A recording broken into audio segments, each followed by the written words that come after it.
سید سلیم گیلانی مرحوم نے کہا تھا کہ نہ خرد کی روشنی تھی نہ جنوں کی آگہی تھی، نہ خرد. یہ نعت کا اسلوب دیکھیے، آج کل تو وہ ہمارا نعتیہ کلچر بھی پتہ نہیں کہاں لڑک کے کہاں چلا گیا ہے. بٹن ٹھاں کر دیتے، بٹن ہاں کر دے اور لوگ آگے سے سبحان اللہ پکار رہے ہوتے ہیں.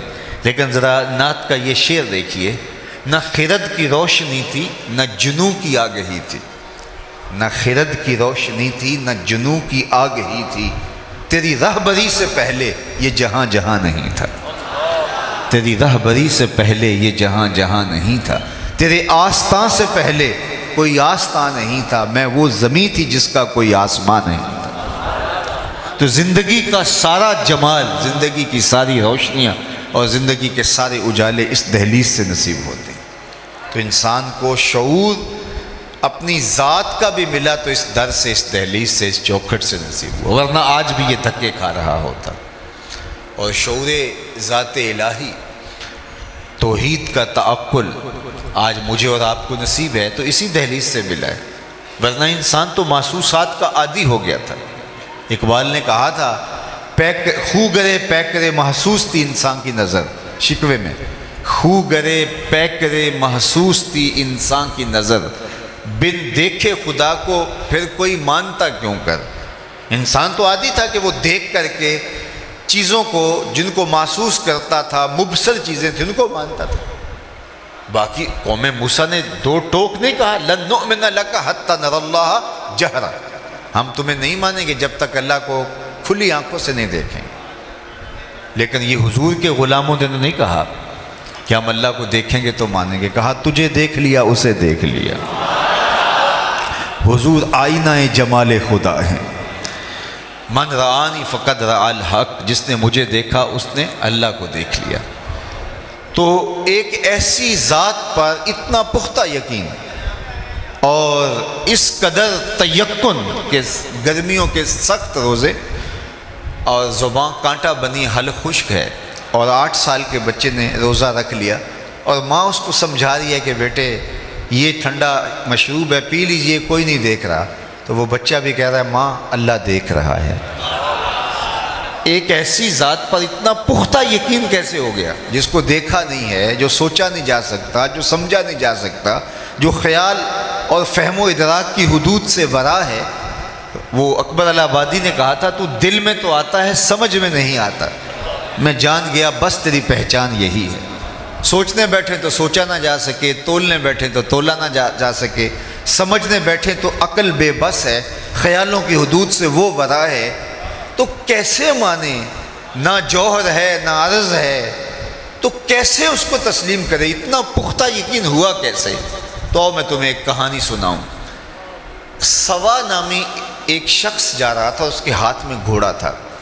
تو حضور کی نظر پڑی تو گھوڑا پسند آ گیا تو اس کو کہا یہ بیچتے ہو؟ اس نے کہا جی بیچتا ہوں. کتنے کا؟ اتنے کا. سودا طے ہو گیا. فرمایا تاجرانہ غرض سے تو نہیں آیا تھا، میں تو گزر رہا تھا، اچانک تمہارے سے سودا ہو گیا، تم رکو تو میں گھر سے قیمت لے کے آیا. اس نے کہا میں رکا ہوں. حضور گئے تو کسی نے اس کو کہا یہاں ٹھہرے ہوئے ہو؟ اس نے کہا کہ مسلمانوں کے نبی سے اس گھوڑے کا سودا کر لیا. تو وہ قیمت لینے گئے تو اس نے کہا مجھ سے زیادہ پیسے لے لو. کہا میں ان سے سودا کر چکا ہوں. کہا کوئی گواہ تھا؟ کہا نہیں. کہا مکر جانا. اتنے میں حضور قیمت لے کے تشریف فرما ہوئے تو سوا نے کہا کہ میں نے تو آپ کو گھوڑا بیچا ہی نہیں. حضور کہیں ابھی ابھی میرا تیرا سودا طے ہوا ہے. وہ کہے کوئی بات ہی نہیں ہوئی. لوگ جمع ہو گئے، ہجوم بن گیا. جب لوگوں کا پریشر بنا تو سوا نے سمجھا کہ صادق بھی یہ ہیں، امین بھی یہی ہیں، تو لوگ تو ان کو ہی سچا مانیں گے، مجھے تو لوگ غلط کہیں گے، میری شہرت بھی کوئی اتنی اچھی نہیں ہے. میرا خیال تھا کہ وہ آئیں گے، قیمت دینا چاہیں گے، میں مکر جاؤں گا، بات ختم ہو جائے گی. تو لوگ جمع ہو گئے. اس نے کہا اچھا جی آپ بتائیے جب 2 آدمیوں کے مابین یوں نزاع بن جائے تو آپ کی شریعت میں تصفیہ کی صورت کیا ہے؟ تو آقا کریم نے فرمایا میری شریعت یہ کہتی ہے جو مدعی ہے وہ گواہ لائے، اور اگر اس کے پاس گواہ نہیں تو والیمین علی من انکر، جو انکار کرتا ہے وہ قسم دے دے. اس نے کہا بات ختم ہو گئی. آپ کا دعویٰ ہے نا میں نے گھوڑا خریدا ہے، تو آپ گواہ لے آئیں، اور اگر آپ کے پاس گواہ نہیں ہے تو پھر آپ کی شریعت کے مطابق میری قسم بنتی ہے تو میں قسم دے دیتا ہوں کہ میں نے بیچا نہیں. اب اتفاق یہ تھا کہ جب گھوڑے کا سودا ہوا تو اس وقت کوئی موقع پہ گواہ نہیں تھا، وہ مکر گیا تھا، اس کے لیے قسم دینا بھی کیا مشکل تھا۔